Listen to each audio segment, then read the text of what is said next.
Paz do Senhor a todos.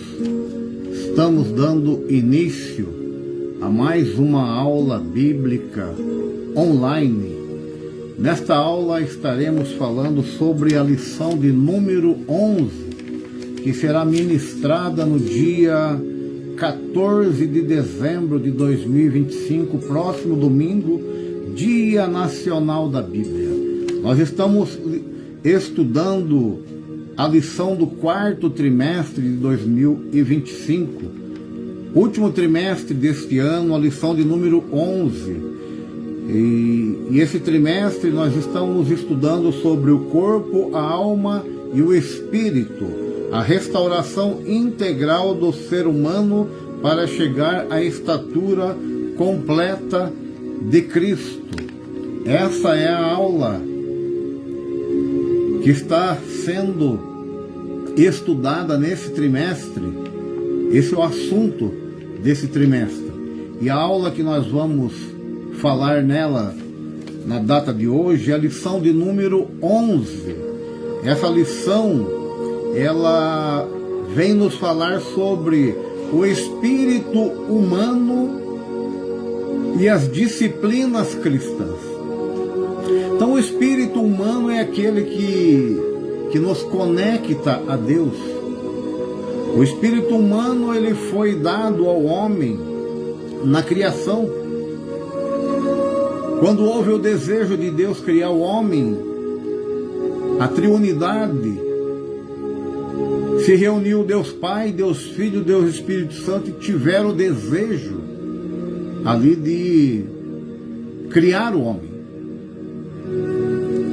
E após criado o homem, foi soprado nas suas narinas o fôlego de vida. E nesse fôlego de vida é o espírito e a alma.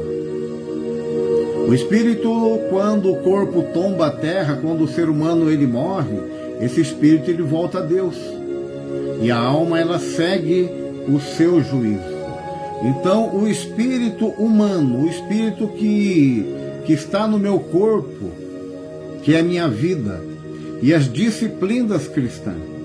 As disciplinas cristãs, nós vamos falar sobre ela. Nós vamos ver o que a lição fala sobre esse assunto, o espírito humano e a disciplina cristã. O texto áureo, ele se encontra em 1 Timóteo, capítulo 4 e o verso de número 8. 1 Timóteo 4, verso de número 8, ele diz assim, a palavra de Deus, o texto áureo: porque o exercício corporal para pouco aproveita, mas a piedade para tudo é proveitosa, tendo a promessa da vida presente e da que há de vir. Está em 1 Timóteo 4 e verso de número 8. Porque o exercício corporal para pouco aproveita. Então a palavra de Deus ela está dizendo sobre aquele exercício físico que nós fazemos. O aproveitamento dele é pouco, ou seja, algo só para satisfazer a minha alma, a minha vida, o meu corpo. E me traz saúde, sim, tem as condições. Mas está dizendo que a piedade, para tudo ela é proveitosa. Porque a piedade, ela vai além do esforço físico, além do exercício corporal. O exercício corporal, ele traz um benefício apenas para mim. Apenas para mim. A piedade é diferente. O que é piedade? É compaixão, é o sentimento da dor de alguém, o desejo de ajudar alguém. Isso nos dá vida perante Deus. É algo transformador na nossa vida. A verdade prática, ela diz assim: as disciplinas espirituais são necessárias para o fortalecimento do espírito, assim como o exercício físico para a estrutura óssea e muscular. Então a palavra de Deus está dizendo no texto áureo que o exercício corporal para pouco aproveita, ou seja, ele é algo individual. Na verdade prática diz que a disciplina espiritual fortalece o espírito, assim como o exercício físico fortalece a estrutura óssea e a estrutura muscular. Então, A disciplina espiritual, ela fortalece o nosso espírito. E o nosso espírito estando fortalecido, o nosso corpo vai bem. Por mais que você esteja fisicamente bem, você pratique exercício corporal diariamente, mas se o seu espírito não estiver bem, aquele físico bonito, de nada vai ter proveito. É isso que a palavra de Deus está nos dizendo. A leitura bíblica em classe, ela se encontra em 1 Timóteo, capítulo 4, versos 6 ao 8 e o 13 ao 16. O verso de número 6, ele diz assim: propondo estas coisas, irmãos, será bom ministro de Jesus, criado com palavra da fé e da boa doutrina que tem seguido. O verso 7 diz: mas rejeita as fábulas profanas de velhas e exercita a ti mesmo em piedade. Porque o exercício corporal para pouco aproveita, mas a piedade para tudo é proveitosa, tendo promessa de vida presente e a de que há de vir. O verso 13 diz assim: persiste em ler este livro aqui, ó, a palavra de Deus. Persiste em ler, exortar e ensinar, ou seja, corrigir e ensinar até que eu vá. Não despreze o dom que há em ti, a qual foi dado por profecia, com a imposição das mãos dos presbíteros. Você tem um dom aí. E a palavra de Deus está dizendo, Paulo está dizendo a Timóteo: não despreze o dom que há em ti.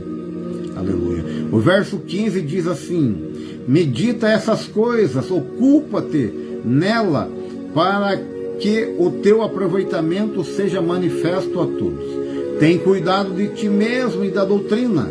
Persevera nessas coisas, porque fazendo isso salvará a ti mesmo como aos que te ouvem. Então você tem um dom, não despreze ele, mas também você precisa ter cuidado de você mesmo.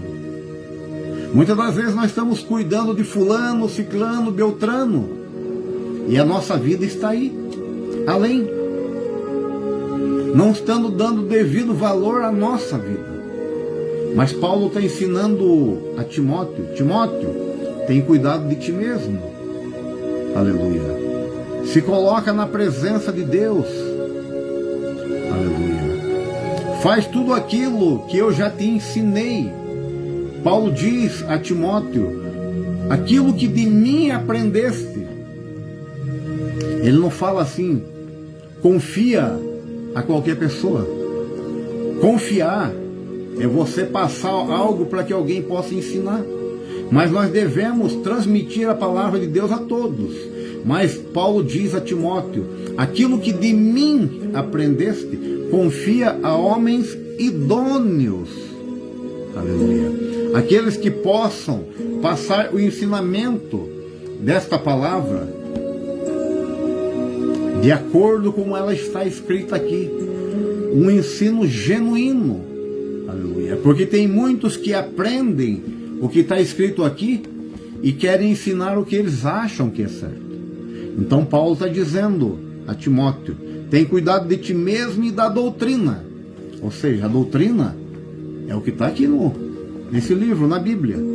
Persevera nessas coisas, porque fazendo isso salvará a ti mesmo. Você vai salvar a ti. Aleluia. Tanto a ti mesmo como aos que te ouvem. O que as pessoas têm ouvido de você? Será que você tem transmitido aquilo que você aprendeu? Ou você tem ensinado aquilo que satisfaz a sua vida? É isso que Paulo está ensinando a Timóteo. A introdução da nossa lição diz assim: nessa lição estudaremos sobre a importância das disciplinas cristãs. Partiremos do conceito piedade, muito trabalhado por Paulo nas epístolas pastorais. Veremos que a disciplina cristã fazem parte de uma vida piedosa. Como o corpo precisa ser alimentado e exercitado todos os dias, o espírito precisa de disciplina diárias para seu fortalecimento. As principais disciplinas são, aleluia, oração, jejum e a meditação na palavra de Deus.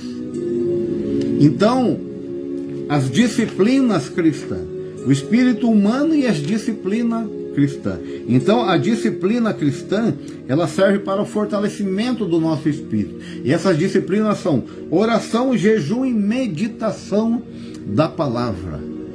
Olha que interessante. Olha que interessante.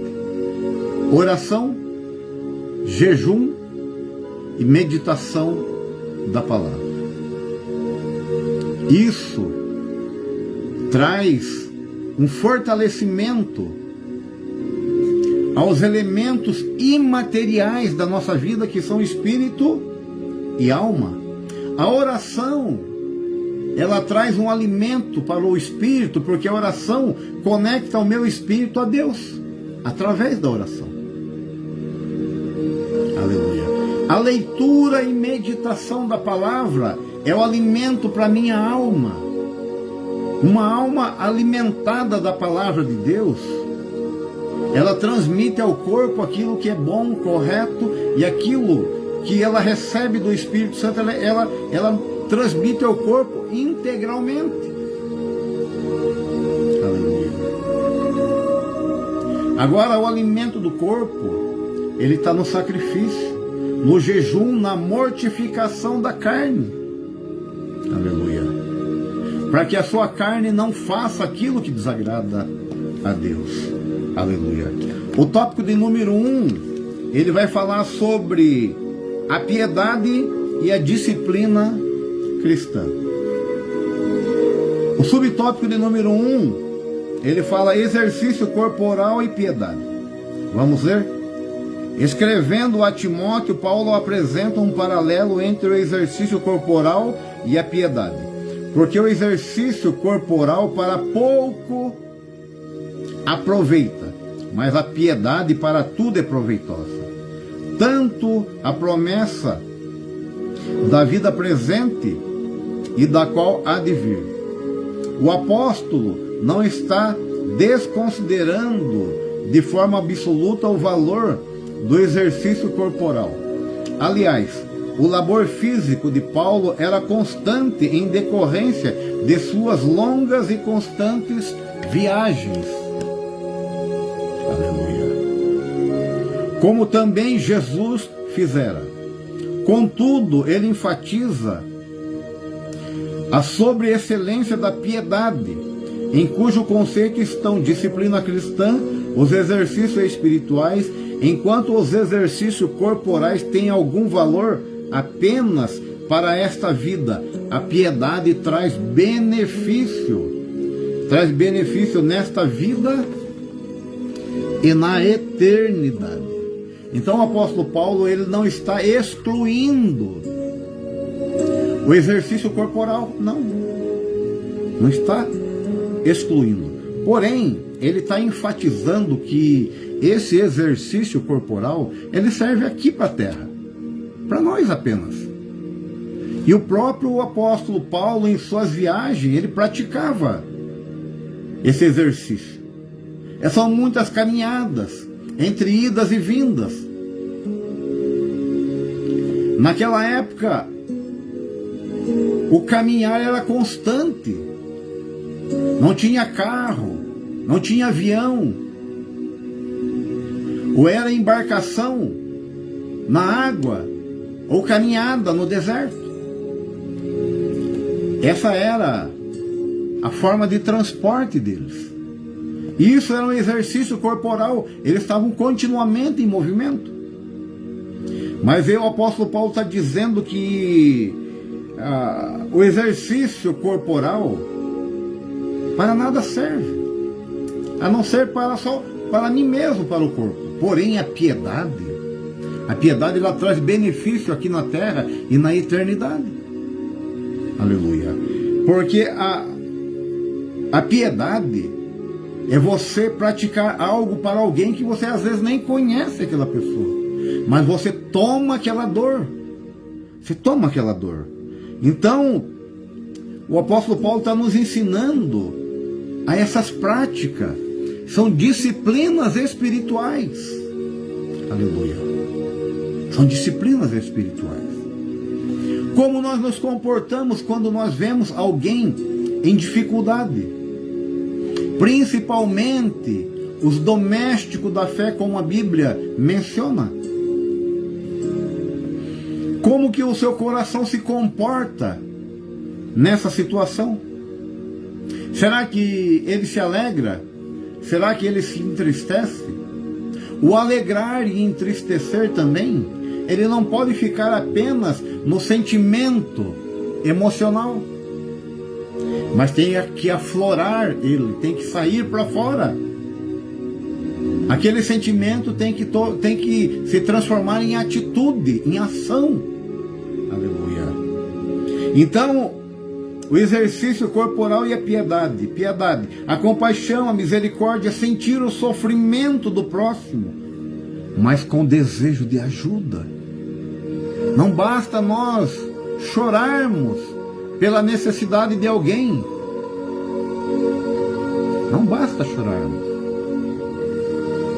A palavra de Deus diz que aquele que sabe fazer o bem e pode fazer o bem e não faz, ele comete pecado. Ele desagrada a Deus. Aleluia. Piedade, aleluia, é sentir o sofrimento do próximo com desejo de ajuda, com desejo de dividir aquilo que nós temos para que aquela dor se amenize, porque em muitos casos nós não conseguimos curar aquela dor, mas se pudermos amenizar ela, já é um grande feito, já é um grande benefício, é um grande benefício. E Paulo diz, como eu já falei a Timóteo, Timóteo, tem cuidado de ti mesmo, ou seja, de si mesmo. Cuida de si mesmo em todos os aspectos, no aspecto físico. Aleluia. Qual que é o aspecto físico que nós devemos ter cuidado? É estar animado e fortalecido, porque a obra de Deus precisa de homens fortes, homens corajosos, homens dispostos a se doar pela obra de Deus. Então cuide do seu físico, sim. O seu labor corporal, cuide dele também. Ele tem o seu valor. Paulo está dizendo, não estou excluindo, não estou tirando, mas ele não é a prioridade. A piedade é, porém, precisamos estar animados, precisamos estar fortalecidos. Então, cuidado em todos os aspectos. Primeiro, o aspecto físico. O segundo, o aspecto emocional. Esse aspecto emocional, ele tem pego muitas pessoas. Muitas pessoas. O que é cuidar do aspecto emocional? Emocional é a gente aprender a ter domínio próprio. Ou seja, a palavra de Deus, ela nos ensina a suportarmos uns aos outros. E nós suportamos uns aos outros se estivermos emocionalmente bem. Porque estando emocionalmente bem, o Espírito Santo está dentro de nós, fazendo morada dentro de nós, trabalhando na nossa vida. O Espírito Santo, não estou falando do Espírito do homem, mas é o Espírito Santo de Deus, é Ele que mora dentro do nosso coração. Mas para morar, nós temos que estar bem.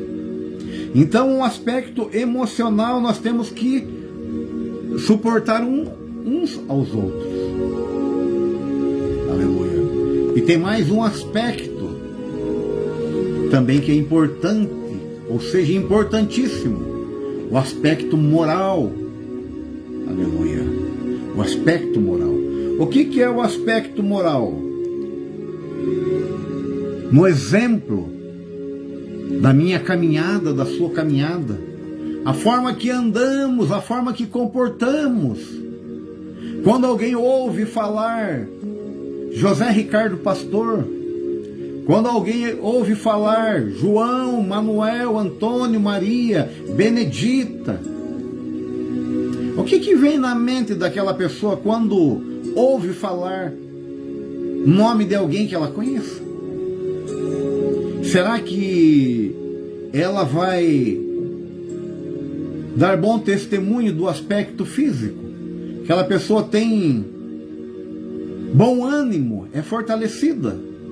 Será que no aspecto emocional aquela pessoa pode dar bom testemunho? Aquela pessoa, ele suporta os outros, ele sabe se comportar na dificuldade dos outros. E no aspecto moral, como alguém está nos vendo? Qual é o testemunho que estamos recebendo de alguém quando alguém ouve soar o nome José Ricardo Pastor, que sou eu? O que será que passa na mente? Qual é o testemunho que alguém vai dar de mim? Pense isso sobre você. Pense pelo seguinte, que Deus, Ele nos quer por inteiro. Ele não quer pela metade. Aleluia. 1 Tessalonicenses 5:23 diz assim, que nós devemos conservar os nossos corpo, alma e espírito irrepreensível. Ou seja, o lado moral, que ninguém possa chamar-nos a atenção, que ninguém possa nos condenar por algo. Isso é o aspecto moral. Sendo exemplo e dando bom exemplo. Aleluia. Então, o exercício corporal e a piedade. A piedade supera. Porque é algo que está no coração de Deus. Aleluia. Jesus disse: tive fome e me deste de comer. Tive sede e me deste de beber. E os discípulos perguntaram: quando tivesse fome? Quando tivesse sede? Aí Jesus disse: quando fizesse a um daqueles pequeninos, ou aqueles necessitados, fizeste a mim. Isso é piedade. Olhe como alegra. Aleluia. Como Deus se alegra quando nós praticamos um ato de piedade. Quando fizesse aqueles pequeninos ali, ó, aqueles necessitados, estão fazendo a mim. E quando deixares de fazer a eles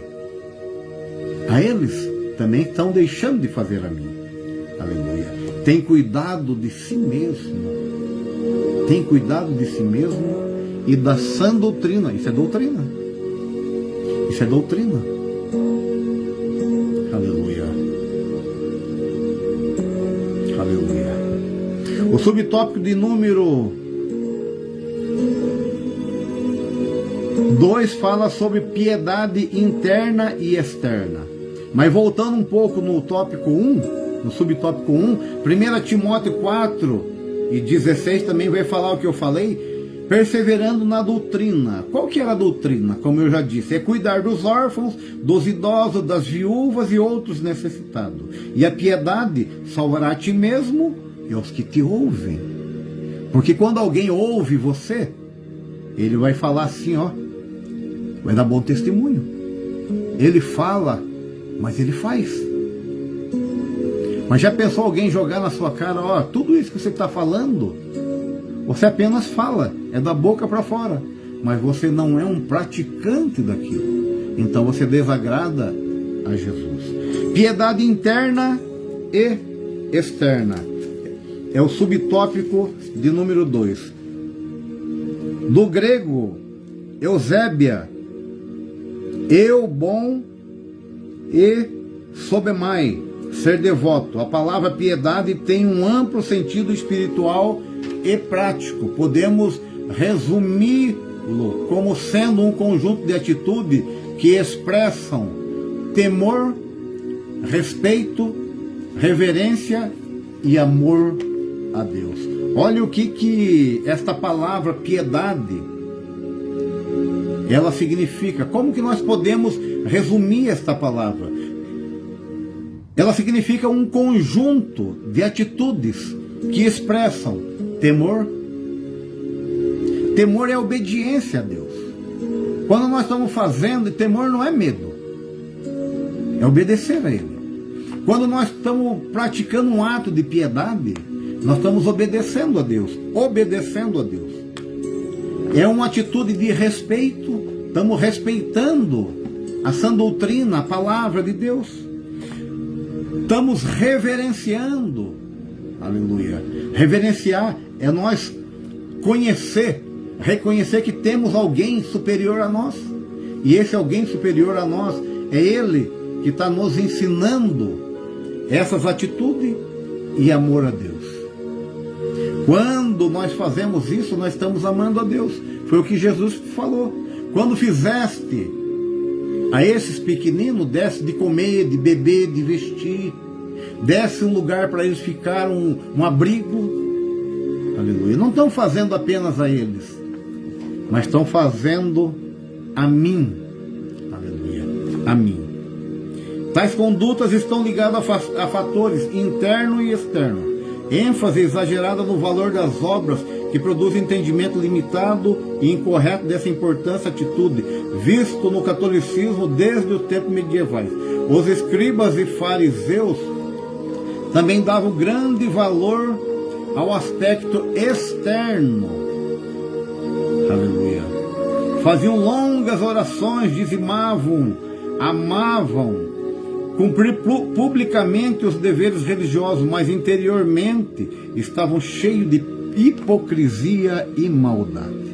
Então, tem o lado interior e o exterior. O que é visível no ser humano? Qual parte que é visível do ser humano? É a parte interior ou a parte exterior? Você olhando para mim aqui, mesmo num vídeo, mesmo nessa gravação, você está enxergando o meu exterior ou o meu interior? Você está enxergando o meu exterior. Então, nós vemos que naquela época, muitos demonstravam apenas o seu lado exterior. Aquele lado bondoso, dizimavam, ofertavam, faziam caridade. Aleluia. Mas tudo para mostrar que eu sou bom, que eu faço, para que você possa ver em mim um ato de caridade. Mas só Deus sabe como está o meu interior, a raiva daquilo que eu estou fazendo, porque não é o desejo do meu coração. É assim que o povo se comportava. É isso que a palavra de Deus está dizendo, os escribas e fariseus. Não eram qualquer pessoa. Davam grande valor ao aspecto externo, ou seja, aquilo que o povo via. Mas o interno, o povo não vê, mas Deus vê. É Deus que vê. Aleluia. Então, o piedade interna e externa, sentir a dor do próximo. Sentir a dor do próximo é uma piedade interna. Sentir a dor. Esse sentimento é algo que vem do coração, algo que vem de Deus na nossa vida. É o Espírito Santo trabalhando na nossa vida. Isso é interno. Isso é interno. Agir para aliviar a dor do próximo é externo. Você pega... Ninguém consegue enxergar em você o desejo que você tem de ajudar alguém. Não é visível. Eu não consigo enxergar dentro de você o seu coração, porém Deus enxerga. Deus, Ele sabe. Porém, se você pegar um pacote de arroz e sair aqui e entregar a fulano e eu ver, isso é a piedade externa. Eu estou vendo. Eu estou vendo. Aleluia.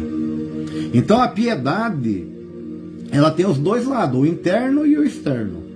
Agora, quando Deus ele toca no seu coração, é um sentimento interno. Esse sentimento interno ele sai para fora.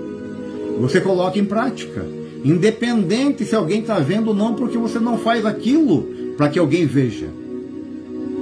Mas é para Deus, é diferente. Então a piedade interna, no início da igreja primitiva, que é o início de Atos dos Apóstolos, os necessitados não passavam dificuldades. Eles não tinham dificuldade. A igreja primitiva, ninguém passava necessidade ali. Porque quando se sabia que alguém estaria com dificuldade, eu vendia algo, eu doava algo para que aquela pessoa suprisse a necessidade dele. Eu vendia e tudo aquilo, aquele recurso da venda, eu levava e depositava aos pés dos apóstolos. E esse valor era dividido com aqueles que poderiam passar necessidade. Então todos tinham recursos. Ninguém passava necessidade. Então no início da igreja primitiva, os necessitados não passavam dificuldade, porque elas eram supridas pelos membros da igreja. Pelos membros da igreja. Exemplo. Barnabé vendeu uma propriedade para suprir a necessidade, independente de quem eram as pessoas. Barnabé soube de uma necessidade, ele foi lá, vendeu uma propriedade, levou lá, entregou aos pés dos apóstolos, para que fosse suprida as necessidades. Está em Atos, capítulo 4, do verso 36 ao 37, que diz assim: então José, chamado pelos apóstolos de Barnabé, que traduzido é filho da consolação, levita natural de Chipre, possuindo uma herdade, vendeu e trouxe o preço, não trouxe a metade, trouxe tudo, e depositou aos pés dos apóstolos. Ou seja, aquele valor ali era para suprir a necessidade daquele povo. Então eles não tinham necessidade, não passavam dificuldade, ou seja, porque toda dificuldade, toda necessidade era suprida, porque o povo tinha um sentimento interno, eles foram ensinados e Deus trabalhava dentro do coração deles. Aleluia. Necessitados e abastados, em todo tempo houve e haverá. Em todo tempo houve aqueles que tinham boas condições, com aqueles que tinham as condições de dificuldades. Porém, essas dificuldades eram sanadas. Todos tinham recursos. Isso é uma piedade interna. Você sentir a dor de alguém, ir lá e praticar aquele ato. A necessidade externa, nós vamos ver também no início da igreja, após a expansão, ou seja, quando houve a perseguição, que o povo teve que sair. Aleluia. Eles foram expulsos de Jerusalém. Lá só ficou os apóstolos. O povo saiu e por onde eles passavam, eles iam evangelizando. Existia um homem gentil, ou seja, aquele que não era judeu, aquele que pelos judeus ele era desprezado, porque os judeus eles criam que a salvação, a promessa de Deus era apenas para eles. Os gentios não tinham participação nessa promessa. Mas existia um homem chamado Cornélio. Ele não era judeu, mas ele entendia dos propósitos de Deus. Aleluia. Para com os homens. Então qual que é o propósito de Deus para com os homens? É suprir a necessidade do próximo, é ser bom, é ser justo. E assim era Cornélio. Então Cornélio, ele dividia com os necessitados. Cornélio era um homem que não era judeu, não tinha conhecimento ali da palavra, mas ele tinha Aleluia. Algo que impulsionava ele. Era um homem que orava, ele juntamente com a família dele orava. Deus ouvia as orações dele. É um homem que dava esmola, supria a necessidade dos pobres, dos carentes. E isso chegava até ao trono da graça, até a presença de Deus. Atos capítulo 10, verso 1 e 2 diz assim: havia em Cesareia um homem por nome de Cornélio. Ele era centurião da corte italiana, piedoso, temente a Deus com toda a sua casa, o qual fazia muitas esmolas ao povo e de contínuo orava a Deus. Este homem gentil não era judeu, ele era desprezado pelos judeus. Mas olhe a qualidade que ele tinha. A qualidade, ele era piedoso, ele era temente a Deus com toda a sua casa. Fazia esmola e de contínuo orava a Deus. Olha que diferença de um homem que não tinha conhecimento. E numa dessas orações, ele teve uma visão. E nessa visão, o anjo diz para ele: vai, manda alguém até Tarso, chamar por Pedro, chamar por alguém lá, para que venha e evangelize você aqui. Aleluia.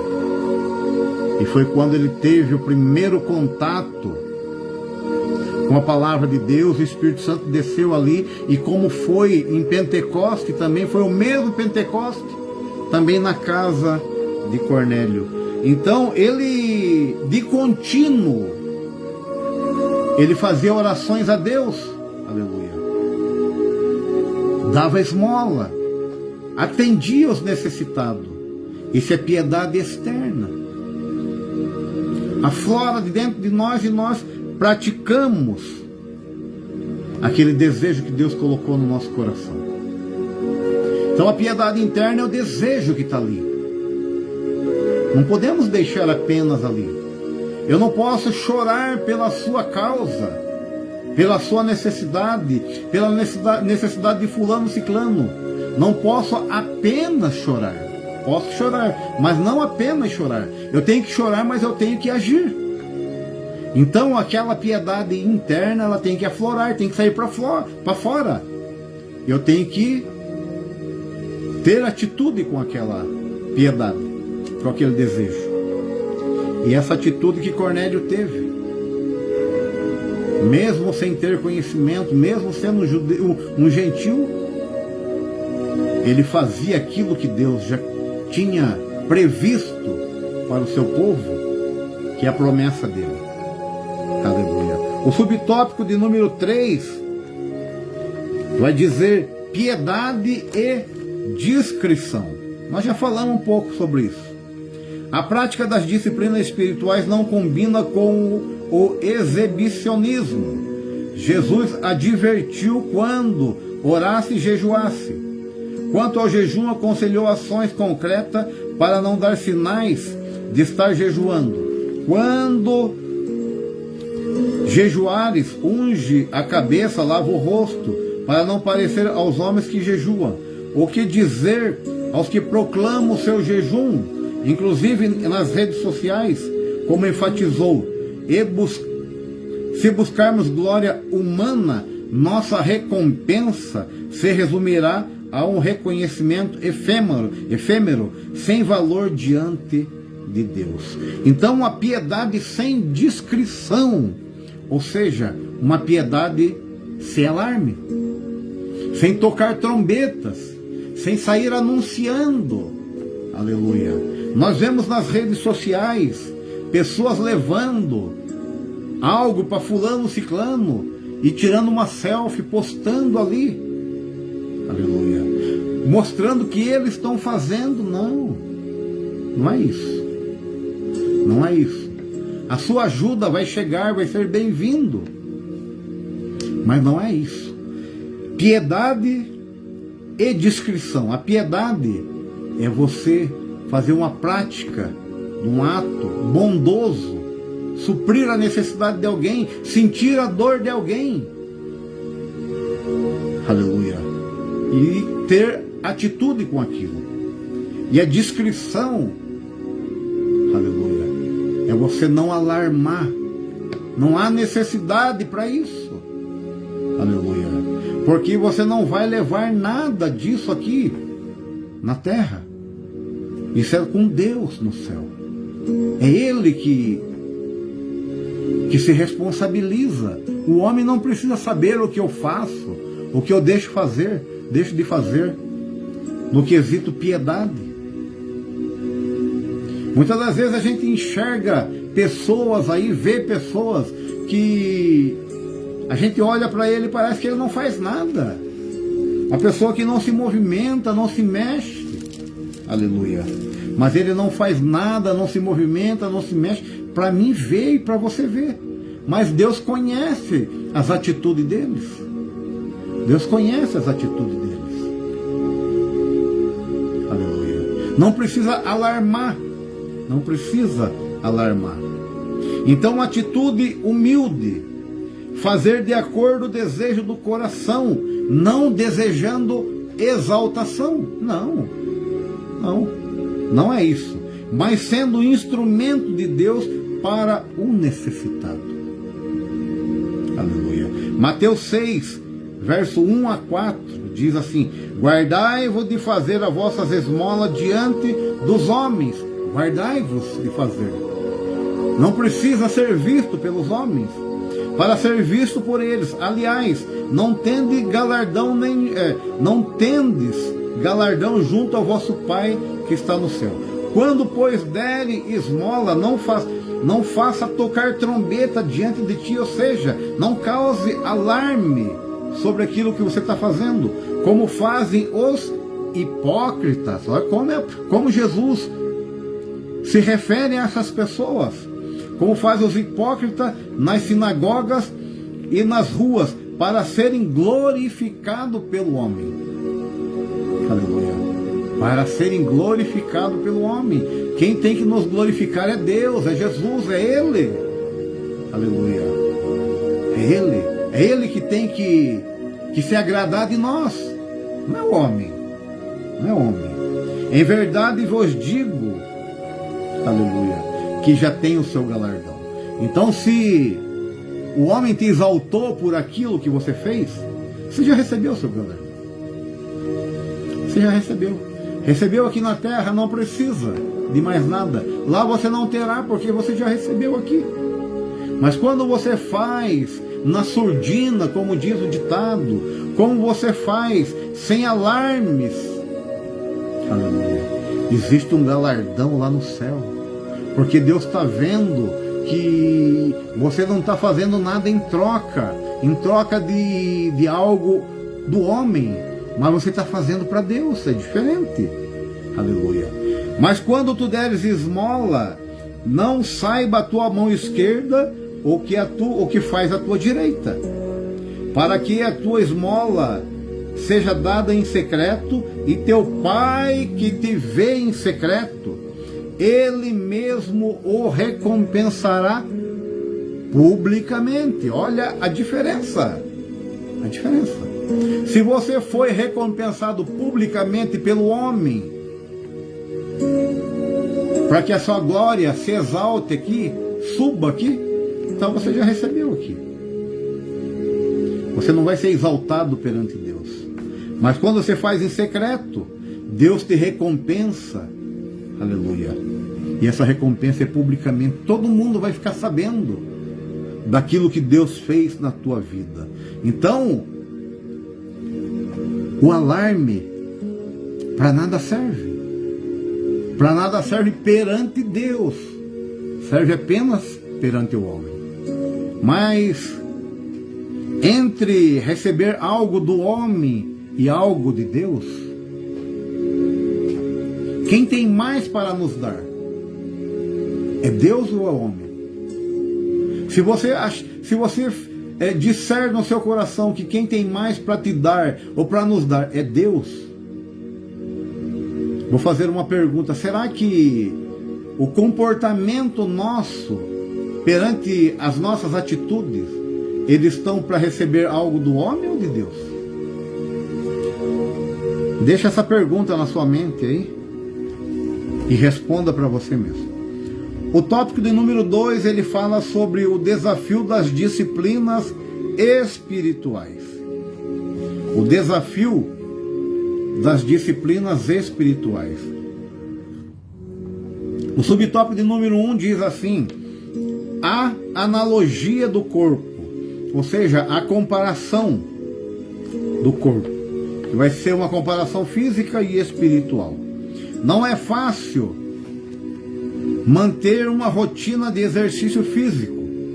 Quanto menos se exercita, menos quer exercitar. E quanto mais tempo parado, pior fica. A retomada costuma ser um processo doloroso e geralmente impõe limitações, impedindo que se alcance um estado ideal de mobilidade. Assim acontece também com a vida espiritual. Assim também acontece com a vida espiritual. Quanto menos oramos, jejuamos, lemos a Bíblia, menos queremos fazê-lo. E a vida espiritual vai se enfraquecendo com os movimentos vão se tornando mais lentos e curtos. Há risco de atrofia e paralisia. O escritor aos Hebreus adverte: portanto, tornai a levantar as mãos cansadas e os joelhos desconjuntados. A linguagem é metafórica, mas às vezes a fraqueza do espírito é tão profunda que é sentida no corpo. A Bíblia nos recomenda a reagir. Aleluia. Então é uma comparação entre o físico e o espiritual. Precisamos do físico bem? Sim. Precisamos do espiritual bem? Sim. Aleluia. Agora existe, tanto no lado físico como no lado espiritual, um sedentarismo. Um sedentarismo. Aleluia. Estamos parados. Estamos acomodados. Existem os dois lados. O sedentarismo físico é a falta de atividade. Nela o corpo expressa reações. Quais as reações que o corpo expressa quando há um sedentarismo físico? Primeira reação: membros fracos. Os membros fracos, eles não suportam peso. A segunda reação: respiração limitada. O nosso fôlego se torna curto. Não podemos nos esforçar um pouco além, que já estamos cansados. A segunda reação: acúmulo de gorduras localizada. Vamos ganhando peso. Isso dificulta a nossa caminhada. Aleluia. E a quarta reação é o risco de termos um infarto, de virmos até a morrer. Isso é o sedentarismo físico. 1 Coríntios capítulo 9, verso 24 e 25, diz assim: não sabeis vós que os que correm no estádio, todos na verdade correm, mas só um leva o prêmio? Correi de tal maneira que alcanceis. E todo aquele que luta, de tudo se abstém. Eles o fazem para alcançar uma coroa corruptível, mas nós a incorruptível. Olha o que esta palavra está dizendo para nós sobre o sedentarismo físico. Ela está dizendo que aqueles que correm nos estádios, ou seja, aqueles que participam de uma maratona, de uma prova, de uma corrida de longa distância, curta distância, eles se preparam, eles se abstêm, ou seja, eles se afastam daquilo que vai ser prejudicial a eles. E nós, como nós estamos fisicamente? Aleluia. Será que o sedentarismo tomou conta da nossa vida? Hoje nós não temos forças. Hoje a nossa respiração é limitada. Hoje o nosso corpo está obeso, gordo, cheio de gorduras localizadas. E com tudo isso, nós adquirimos um alto risco de um infarto. Isso é o sedentarismo físico. Então aqueles que correm, eles se abstêm de tudo. Um atleta, ele se abstém de uma noite mal dormida, ele dorme cedo, ele se alimenta bem, a alimentação dele é alimentação saudável, uma alimentação com balanceamento, para que não venha a ter ganho de peso, gorduras, e o seu fôlego possa ser comprometido, sua força diminua. Agora o sedentarismo espiritual. O sedentarismo espiritual. Comodismo é o sedentarismo espiritual. Primeiro é o comodismo. Hoje eu não vou deixar para amanhã.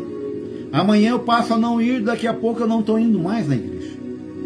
Não estou me dedicando mais à palavra de Deus. Não estou me dedicando mais à oração, não estou me dedicando a Deus. É um comodismo, isso se chama sedentarismo espiritual. O achismo é um sedentarismo espiritual. Eu acho. Colocamos o eu em primeiro lugar. É o sedentarismo.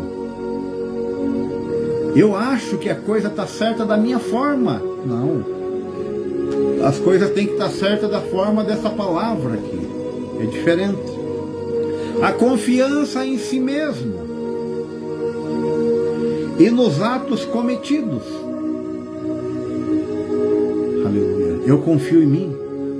Eu posso ir em tal lugar fazer isso porque eu confio em mim. E confio nos meus atos. Eu dou conta dos meus atos. Isso é sedentarismo espiritual. Como se a duração fosse eterna. Então, a confiança que nós temos em nós mesmos é como se a duração daquele ato nosso fosse eterno. Ou seja, fizemos uma prática hoje, amanhã não precisamos fazer mais, nos acomodamos. Aleluia.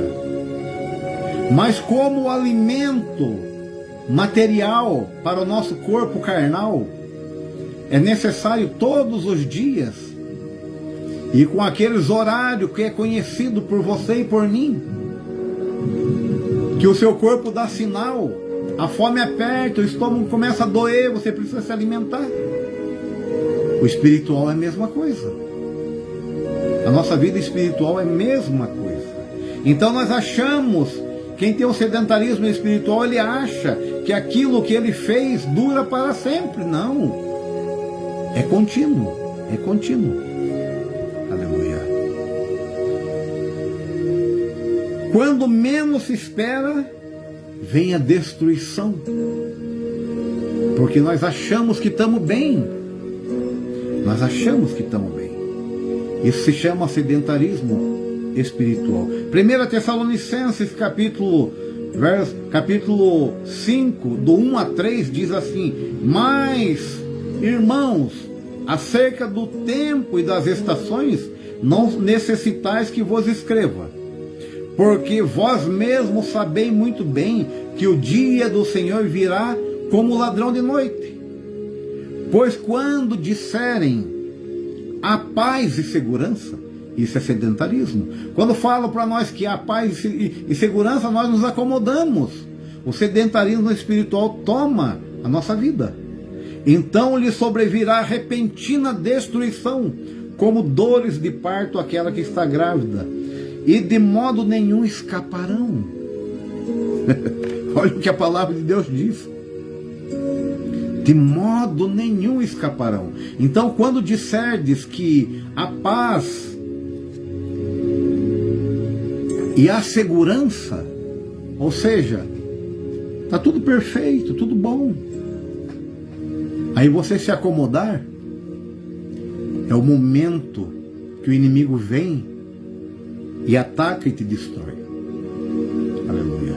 Então que esse sedentarismo espiritual, ele nunca venha fazer parte da nossa vida, mas que nós venhamos ter uma constância, aleluia, nas nossas buscas por Deus, por fortalecimento, aleluia, para que o comodismo ele vá embora, aleluia, para que nós venhamos ter os nossos membros, nossos corpos forte, a respiração nossa boa, aleluia, para que nós estejamos fortalecidos, corpo, alma e espírito, conservados, irrepreensíveis para a vinda do Senhor. É o que diz 1 Tessalonicenses 5 e 23. O subtópico de número 2 vai falar sobre apatia, engano e pecado. A diminuição da prática da oração, do jejum, da meditação nas Escrituras causa perda de discernimento e sensibilidade espiritual. As crenças profundamente bíblicas, antes consolidadas, aos poucos vão se tornando superficiais, até serem submetidas por filósofos e vã sutileza, e normalizam o que antes era pecado.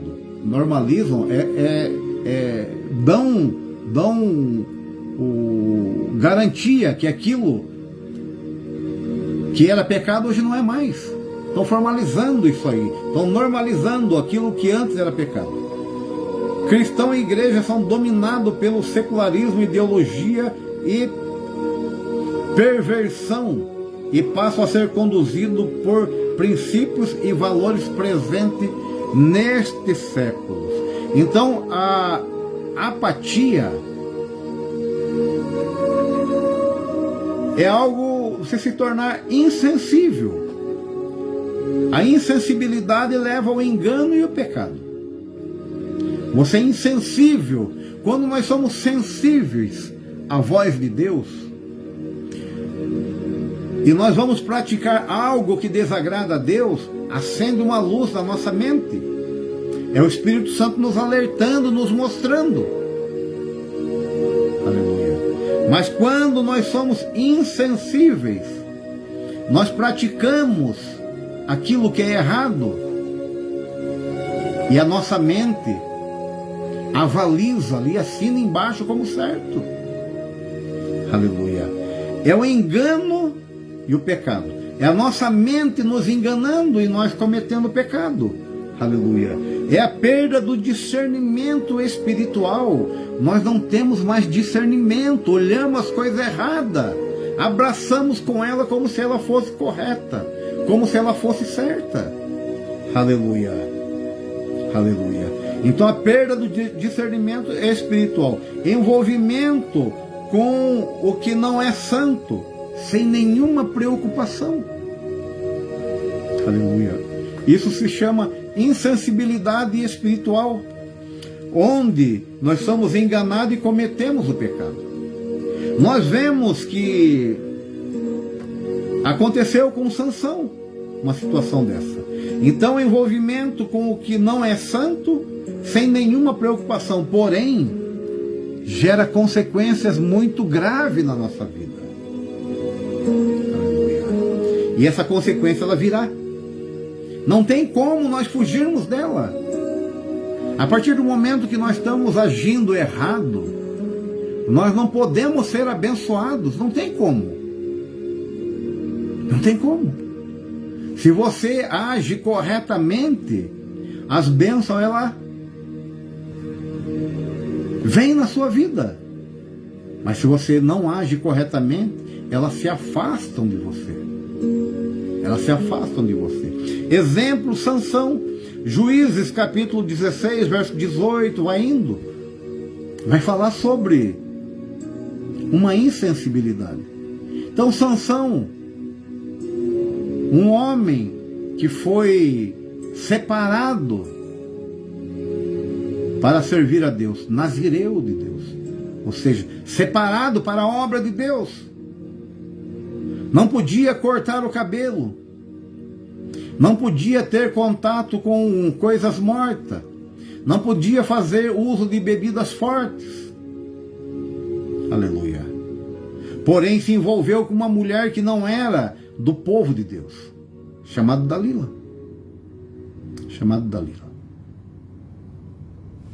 Então nós vemos que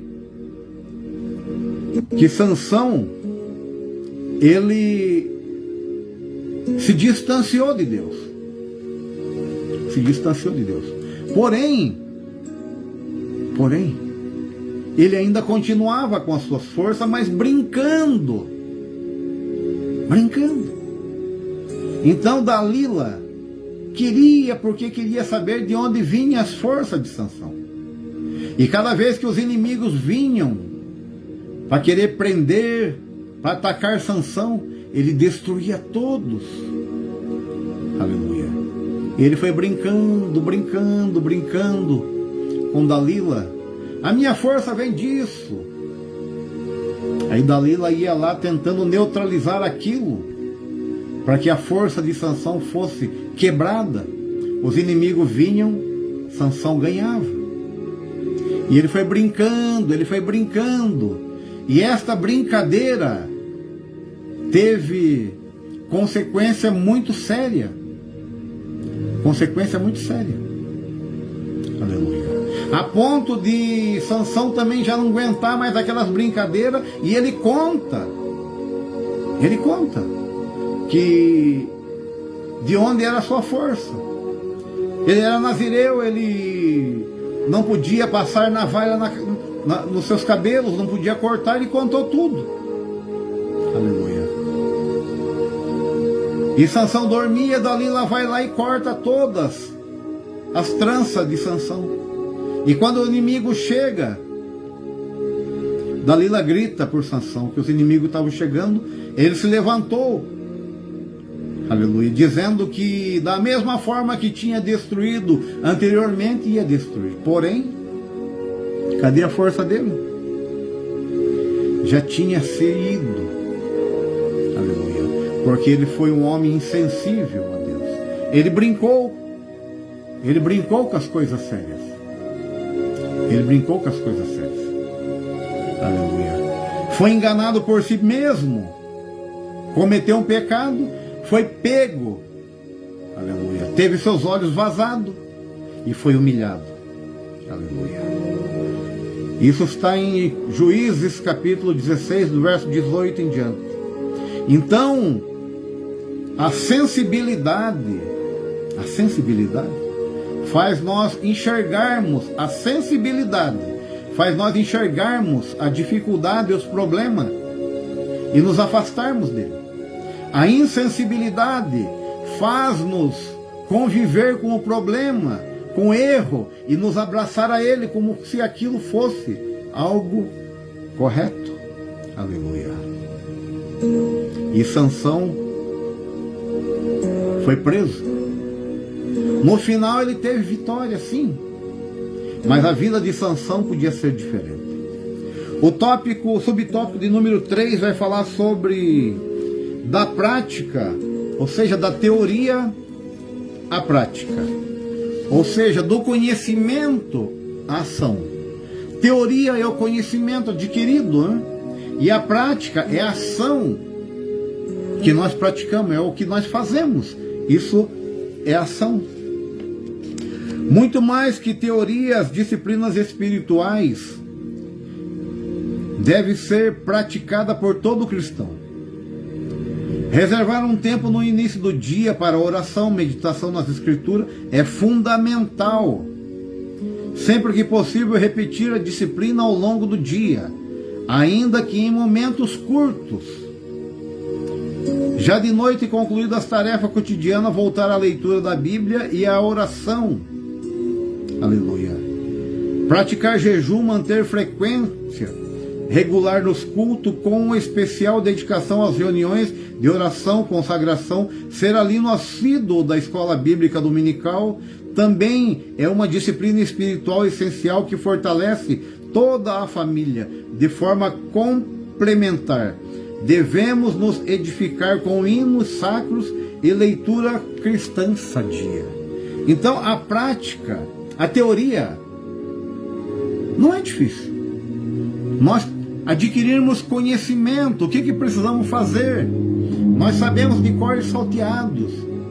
Ao acordar, precisamos orar, precisamos agradecer a Deus pela noite de sono que Ele nos deu, pedimos proteção a Ele pelo dia que iniciamos, agradecemos Ele pela vida que nós temos, ou seja, pela vida que nos foi dada, e pedimos Ele que nos fortaleça dia após dia, para que possamos cuidar desta vida que nos foi dada, cuidar com excelência. Cuidar com excelência é ter cuidado para que esse cuidado ele agrade não a mim, mas agrade a Deus. Muitas das vezes a prática do agrado, ele pode não agradar a mim, mas ele tem que agradar a Deus. Porque a vida que eu estou vivendo, foi Deus que me deu. Então eu tenho que agradar a Ele. Então nós devemos entender isso. Entender isso. Então não é difícil. Agora, a prática já é mais complicado. Você acordar, orar, você agradecer, você ser grato, um momento de um lazer, um momento de uma folga, um momento de um descanso, que pode ser curto ou longo, você se apegar a Deus ou em algo espiritual. Aí talvez você fale, não, mas eu tenho meus afazeres, isso, aquilo. Sim, mas todos esses afazeres você só vai fazer se Deus permitir. Porque se Ele não permitir, você não faz.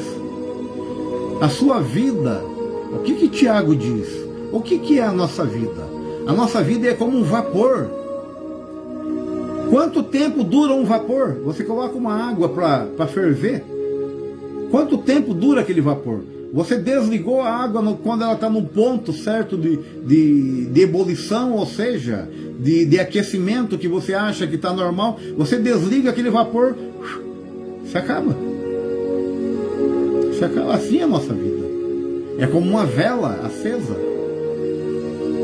Uma hora ou outra Deus pode fazer assim, ó, soprar, apaga-se aquela vela, acabou-se. Acabou-se a nossa vida. Aleluia. Então, a teoria é o conhecimento adquirido. A prática é a ação. É aquilo que nós vamos praticar. Então, o povo de Corinto, ele foi evangelizado no início da igreja. Ele foi evangelizado, ensinado, mas muito continuavam na prática errada. Ou seja, eles consideravam que o corpo era impuro. Como do pó veio, do pó voltará, esse corpo é impuro. Porém, nós temos corpo, alma e espírito, que Deus quer que nós mantenhamos, nós conservamos eles irrepreensíveis. Aleluia. Então eles deveriam ter cuidado do corpo. Cuidado do corpo. Mas eles não cuidavam. Eles estavam envolvidos com coisas, com práticas imorais que desagradavam a Deus. Aleluia. Então o apóstolo Paulo diz em 1 Coríntios capítulo 3, verso 13, não sabeis vós que sois templo de Deus e que o Espírito habita em vós? Aleluia. Que o Espírito habita em vós. Nós somos templo de Deus, esse corpo é o templo de Deus, e quem habita dentro dele é o Espírito Santo. Ele habita dentro de nós, mas ele vai habitar se ele estiver preparado. Se ele estiver preparado. Então o conhecimento, em muitos casos, ou seja, o conhecimento em casos isolados, se você tiver apenas conhecimento, esse conhecimento for caso isolado, ele vai servir apenas para condenação, porque você não vai ser mais desconhecedor. Numa sentença, você já conheceu aquilo. Você é conhecedor. Então apenas o conhecimento ele serve para condenar. Para condenar. Agora, a prática, ela serve para salvação. Então, não sabeis vós que sois o templo de Deus e o Espírito Santo habita em vós? Então o conhecimento serve para a condenação, nos fazendo sabedores, conhecedores de algo. Quando somos conhecedores da lei e perante a justiça, nós temos um tratamento. Se não somos conhecedores, temos outro tratamento. Então o conhecimento serve para a condenação, nos fazendo sabedores. Agora, a prática serve para a salvação. Você está praticando tudo aquilo que você foi ensinado. Isso aí gera salvação na sua vida. Josué capítulo de número 8, 1 e verso 8 diz assim: não aparte da tua boca o livro desta lei, antes medita nele dia e noite, para que tenha cuidado de fazer conforme tudo quanto nele está escrito. Tenha cuidado para fazer, não é apenas para conhecer. Não é para conhecer. Então, conhecer você vai conhecer lendo. Mas a palavra de Deus está dizendo para ter cuidado de fazer conforme tudo quanto nela está escrito. Então fará prosperar o teu caminho e serás bem-sucedido. Aleluia. A partir do momento que nós praticarmos o nosso conhecimento, a partir do momento que nós fizermos tudo conforme está escrito aqui, nós estamos caminhando para a salvação da nossa alma. Por que a salvação da nossa alma? Porque o corpo do pó veio e volta para a terra, o espírito foi dado por Deus, então ele volta a Deus. Agora esta alma é o que sente, é o que sofre, é o que arquiteta as coisas. Essa segue o juízo dela. Aleluia. Essa segue o juízo. Então não aparte da tua boca o livro desta lei, antes medita nele dia e noite, para que tenhas cuidado para fazer tudo o que nele está escrito. Isso é a prática. Isso é a ação do conhecimento. É a prática da teoria. Aleluia. Não podemos ficar apenas na teoria, no conhecimento, mas temos que ter ação. É a mesma coisa a palavra oração. O que significa? Orar é falar com Deus. Oração, falar e agir. Ação é agir. Aí eu oro, eu faço as minhas orações, e Deus fala no meu coração, coloca um desejo no meu coração, e ele fica guardado aqui dentro. Eu não coloco ele para fora, não coloco em prática. A única coisa que temos que deixar guardado no nosso coração é a palavra de Deus. O salmista diz assim: escondi a tua palavra no meu coração para não pecar contra ti. Porque ela estando escondida aqui no nosso coração, quando nossos pés pisarem caminhos tortuosos, diferentes, ela vai nos alertar. Mas se você não tiver ela escondida e guardada no seu coração, quem alertará você? Ninguém. Aleluia. E você caminhará por caminhos de destruição. Aleluia. Vamos para o tópico de número 3, que é o nosso último tópico desta lição. O tópico de número 3 vai falar sobre a disciplina e a luta espiritual. O subtópico de número 1, astúcia do maligno. Astúcia é a habilidade de enganar. É isso que o maligno tem. É isso que o diabo tem. Habilidade em enganar. O cristão tem uma luta espiritual travada nas regiões celestiais contra os principados e contra a potestade, contra os príncipes das trevas desse século, contra as hostes espirituais da maldade nos lugares celestiais. Não podemos nos descuidar desconsiderando esta realidade. O inimigo é astuto e vive engendrando ciladas. Seu intento constante é nos atingir e produzir terríveis danos no nosso espírito, na nossa alma e no nosso corpo, de forma que atingir os que nos são queridos, principalmente da nossa família. Então isso é a intenção do inimigo. O inimigo, ele quer nos atingir, ele arma cilada para prejudicar o nosso espírito, a nossa alma e o nosso corpo. Aleluia. Aí talvez você veja assim, mas o espírito, o inimigo trabalha no espírito, trabalha sim. Existe o pecado do espírito, não é o Espírito Santo, é o espírito do homem. Então a grandeza, o espírito de grandeza é algo do espírito. Aleluia. A alma, os maus pensamentos. Os maus pensamentos. É isso que ele vai trabalhar. Ele vai trabalhar no seu espírito, mostrando grandeza, mostrando que você pode tudo, que você está certo. Na sua alma,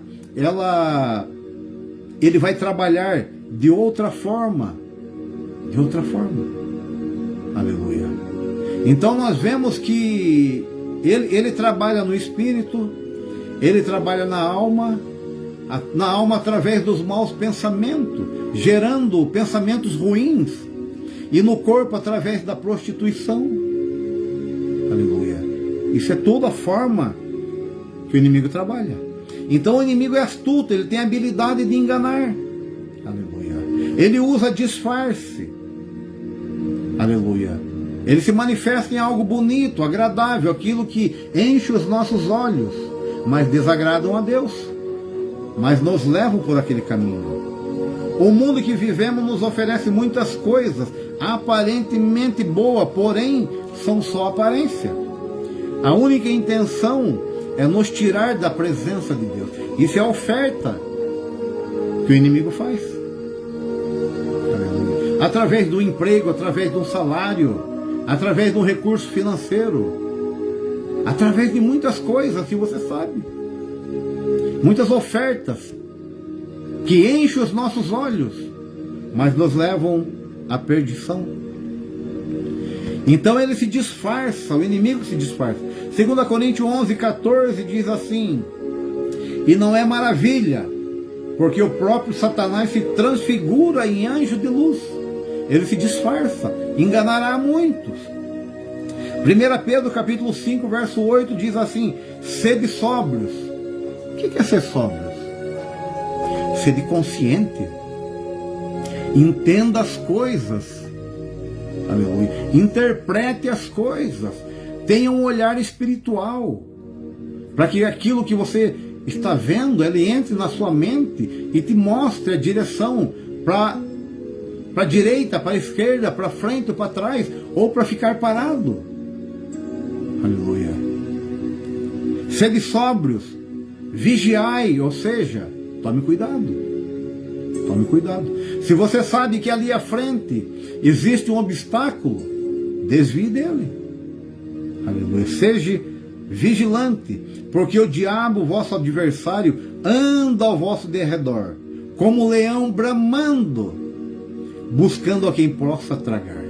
Então uma brechinha que ele achar, ele vai e traga. É isso que ele quer. Aleluia. Então sede sóbrio e vigiai. Atento, atenção a todo momento. Alerta ligado, alerta ligado. Toda conversa, a nossa mente tem que processar. Depois que processa ela, nós vamos agir. Não é nós ouvir, pegar e agir, não. Vamos analisar para ver se é certo, correto. Vamos colocar na mão de Deus para ver se Ele aprova ou reprova. Aleluia. Porque o inimigo tem as suas habilidades de enganar. Isso é astúcia do maligno. O subtópico de número 2, que é o último, evitando as distrações. Sabedores do quanto a disciplina espiritual são indispensáveis para uma vida cristã vitoriosa, devemos nos apegar a elas agindo com prudência na administração do nosso tempo. Para isso é preciso evitar distrações, das quais atualmente o celular é a principal. Tem se tornado uma compulsão acessar redes sociais mensagens, enfim, tudo aquilo que a informática nos oferece. Então, evitando as distrações, estando sempre atentos, sempre atento. Então, nós devemos estar fortalecidos para estar atento. Nós temos que nos fortalecer para que a distração não tome conta da nossa vida. 1 Timóteo 2, 1 a 5 diz assim: Tu, pois, meu filho, fortifica-te na graça que há em Cristo Jesus. Olha onde está essa graça, em Cristo Jesus.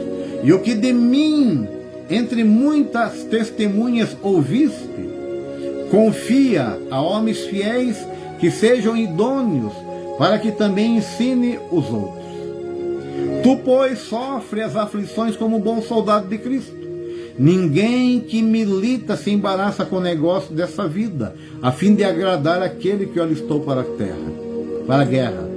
E se alguém também milita, não é coroado se não militar legitimamente.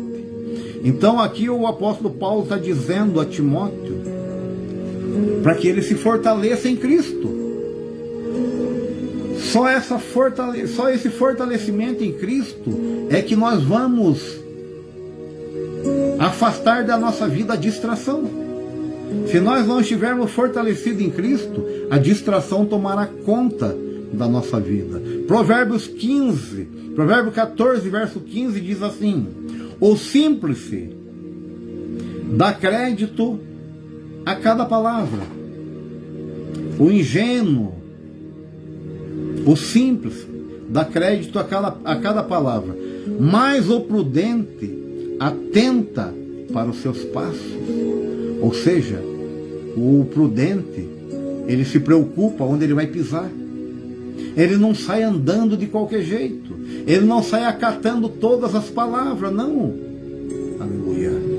Então ele não deixa que a distração de uma conversa tome conta da vida dele. Aleluia. Porque ele é prudente. Prudente. Então o fortalecimento da nossa vida é na graça que há em Cristo Jesus. E é um dom imerecível. Nós não merecemos, mas foi dado de graça. Então é nós se apegarmos a Cristo, seremos fortalecidos com Ele. Fortalecido com Ele. E sede prudente. Prudente.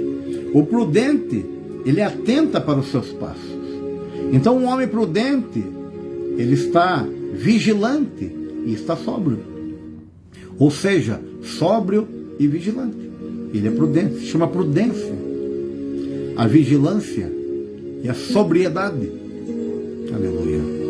É você não ser enganado por qualquer conversa, ou não se deixar ser levado por qualquer conversa. Aleluia. Aleluia. Estais fortalecido, evitando as distrações, estando sempre alerta. Amém? Esta foi a lição de número 11. A lição de número 11. Estamos nos aproximando do final deste trimestre e o final deste ano. Então, o espírito humano e as disciplinas cristãs. Então, o espírito humano é o nosso espírito e as disciplinas cristãs, que já foi falado: oração, jejum, leitura da palavra de Deus. Nos apegarmos a essas coisas, seremos fortalecidos. A conclusão, ela diz assim: o exercício das disciplinas espiritual é fundamental para nos fortalecer e nos dar poder contra as forças das trevas. Assim como as necessidades físicas, o nosso espírito precisa ser alimentado diariamente e por toda a vida. Aí nós voltamos a falar da necessidade, a qual se fala no início. Ela está no texto áureo. Porque o exercício corporal para pouco se aproveita. Se você apenas se dedicar a exercício corporal, nós vamos ficar aqui nessa terra. Nós não vamos ganhar o céu. Nós não vamos ganhar a eternidade. Porque nós precisamos alimentar o nosso espírito. A nossa parte imaterial.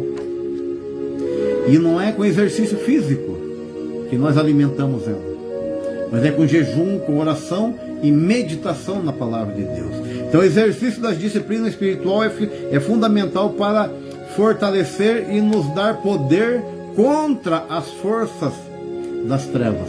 Então as forças das trevas serão combatidas com as nossas disciplinas espirituais, não do nosso corpo físico. Aleluia.